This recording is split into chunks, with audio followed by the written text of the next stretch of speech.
Hey guys, welcome back to our channel. So for today's video, I'm going to teach you how to enter drawings in Xero. So first, you may want to head over to Xero and of course, make sure that you're logged into your account. Next, under your bank account, click on the Reconcile button. You will then be redirected to this page where you can see all the list of your transactions. Now from here, look at the list of your transactions.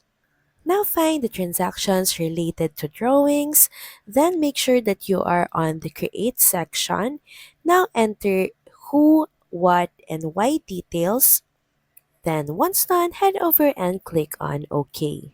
So since we're done, you can always view it on your account, review the new changes, and just by that, you have now successfully entered drawings in Xero. So that's pretty much it. Thank you very much for watching this video and I will see you again on the next one. Bye!